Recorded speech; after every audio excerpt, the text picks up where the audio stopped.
Joining us this morning, he is VolQuest's Austin Price, joining us a little early this morning as we talk Tennessee versus NCAA, a Tennessee Junior Day, and a big win in Rupp Arena over the weekend. What's up, Austin? How are you?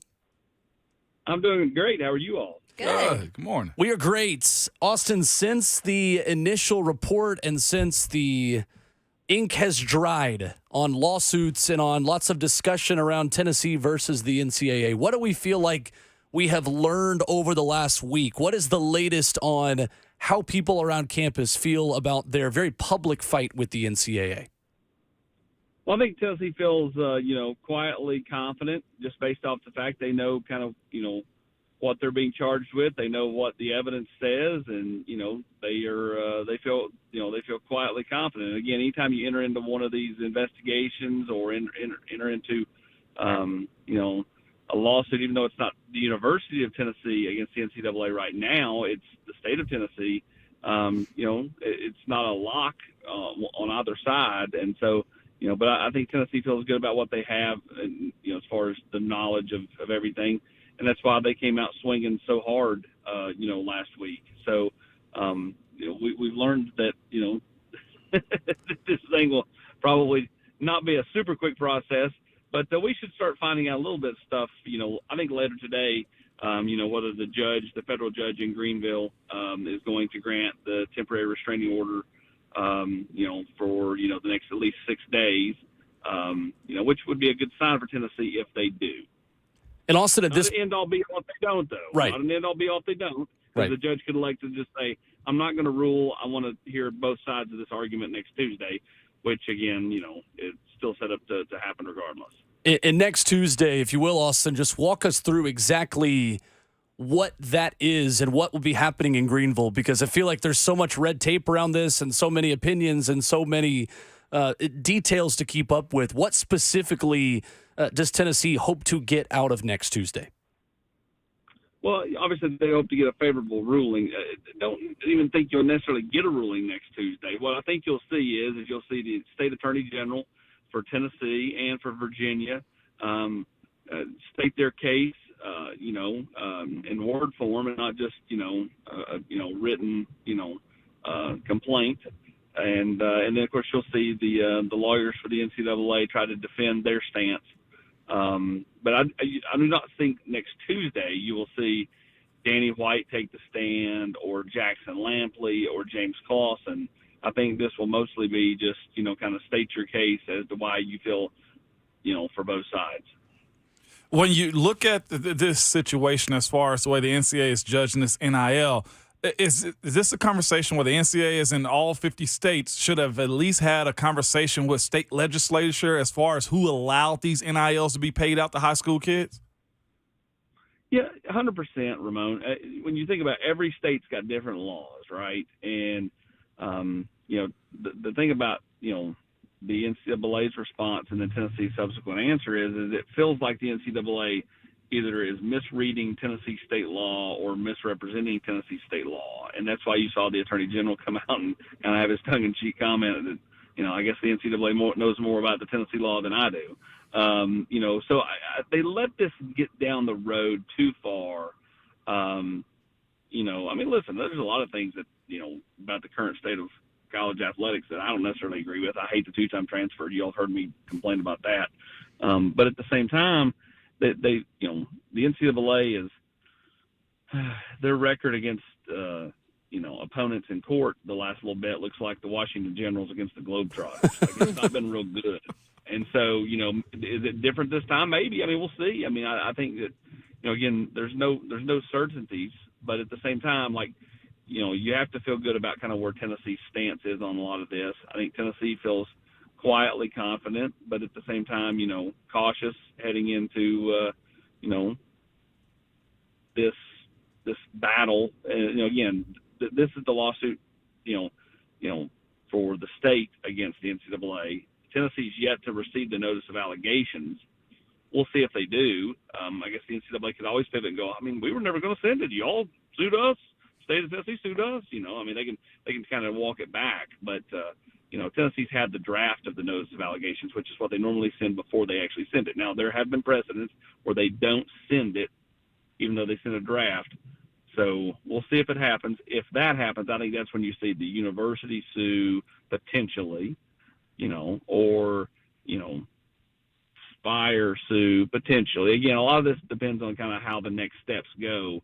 But this initial deal with the state AG's office is more to protect, high school athletes, from entering into bad NIL deals, which there's been several that have been, put themselves in some weird spots. In a world that doesn't seem like they know how to operate as far as the NCAA, what took them so long to get to this point? Was it collection of information? Was it, hey, somebody's in the air saying, you guys need to do something? Because it seems like a little too late with where they are and trying to regulate it now. So, Austin, what took so long? And I know they take a lot of time with just anything. People wanted to transfer and years pass and stuff like that. Why so long? That's a great question, Ramon. Why did they think it wasn't going to be a big deal? Like, everybody knew it was going to happen in some form or fashion. Now, maybe not to this degree, right? I mean, I'm not sure anybody had collectives as something that they predicted, 4 or 5 years ago when a lot of the stuff about name, image, and likeness started to be talked about before the Supreme Court ruled. But they knew that this would be a game changer. And I think they just kind of turned a blind eye to it. Like, I don't know if they did it on purpose, wanting this outcome. I don't know if they did it just being ignorant to what is reality. I mean, you saw one of the responses, stating, the NCAA governs in a world that doesn't exist. I mean, there's a lot of reality in that. I mean, like what they're talking about isn't reality a lot of times. And so, just interesting to kind of, see it all unfold. But I couldn't tell you why that they kind of let the toothpaste get out of the tube without having any kind of regulation at all. Like, the rules constantly changing. They moved the goalposts multiple times since this started. And, I just can't really explain kind of the thought process. Austin Price, VolQuest, kind enough to join us this morning on RK Dub. And amongst all this, Tennessee football is still moving and grooving, right? I mean, it's a business every single day. Talk about this last weekend and Junior Day and what kind of that held in terms of some of the big names. Well, you had, Ensworth, to keep it Nashville located, you had Ensworth defensive lineman Ethan Utley in town, and Tennessee's done a really nice job there. Great kid, really good player. Just got to kind of hang out with Coach Garner, hang out with Coach Heupel, and just spend time. He's been up here a bunch. So it was the visit was more about, relationships than it was football. They didn't do a whole lot of talking about, technique and, what he does well and what he can continue to do better. They did a lot of talking about, just what life is like at Tennessee, what life is like for him currently, just kind of building a bond with him. Tennessee also did a really nice job with Jalen Matthews, the offensive tackle out of the state of New Jersey, Joakim Dodson, wide receiver out of Collierville, out in Memphis. Tennessee is in a really good spot there as we exit the weekend. And so a really productive Junior Day with both 2025s, which is the current class we're on now, and then 2026s, guys like Leo Delaney from Providence Day over in Charlotte, all in town this past weekend. I think it's also, we've talked about this on the show, important that when these guys commit, they're seeing the success of Tennessee athletics as a whole, right? And you look at what Rick Barnes is doing with this basketball team this year up in Kentucky. Rick Barnes being able to get his 4th win in Rupp Arena since taking over this Vols program. Just how big was that win, especially bouncing back from a night in terms of the South Carolina loss at home there in Tennessee? Well, it was a massive bounce back. You don't want to say it was a must-win, but in certain ways it kind of was. I mean, Tennessee comes home for LSU now, but then they go right back on the road to A&M and Arkansas. Anytime you go on the road, no matter what the team's record is in this league, it's not a given, and things get tougher. And so to be able to go on the road to Rupp, put up 103, do something that a team that's not done in Rupp since the late 80s, early 90s. Kind of take the air out of the balloon up there and kind of have it emptying out there with a few minutes to go. I mean, that's a big deal for this basketball team. And again, the South Carolina game, I think, was a wake-up call for them, and they responded accordingly. You go from, Dalton Connect scoring 31 of 59, so more than half, to Dalton Connect scoring 16 of 103, and you had 26 from Ziegler, 26 from Josiah Jordan James. Santi had a nice game. I mean, you had it was a total team effort, and I think that's going to spell, maybe a turn the corner moment for this team. Again, they've got LSU at home coming up, on Wednesday, and then they go on the road to A&M and then to Arkansas. Austin Price of VolQuest, our guest Tuesdays here on RKW. Austin, quickly on the way out, I know people always watching the coaching carousel in college football, and the calendar just doesn't exist anymore, right? And there can still be changes after recruiting classes are signed, and still be changes in staffs and things of that nature, and times where that maybe didn't used to be the case in college football. Do you think Tennessee's current staff stays the way it is going into next season, or is there a chance of movement anywhere on that staff of guys that could still go elsewhere? Well, I mean, I think the NFL teams, because there's always movement, that always is a possibility, right? Like, could they come and take a swing at a Brian Jean-Marie or Jerry Mack or whoever? Absolutely. At this time, though, I don't see any movement. Now, Auburn doesn't have a defensive line coach. A lot of people have asked about Rodney Garner.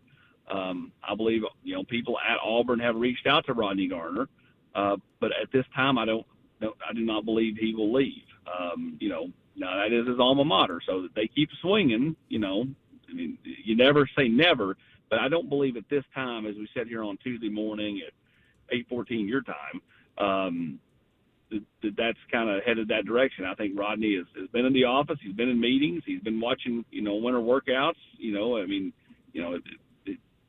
has been every bit a part of Tennessee football, and to me, like right now, I just don't see him leaving. So at this point, I do not see any changes. Gotcha. That's the OG right there. That guy can hold court better than about 99% in college football, as Ramon Foster, and I'm sure you know as well, Austin. That's for sure. Yes. Certainly. Austin, he's headed for a second knee replacement on Thursday. So, again, he had one done last year. Got the left knee coming up on Thursday. So, goodness sakes, it'll be a cantankerous Rod. Fair enough. Even more than usual. Austin Price, our guest Tuesdays at RKW. Austin, thank you. Thanks,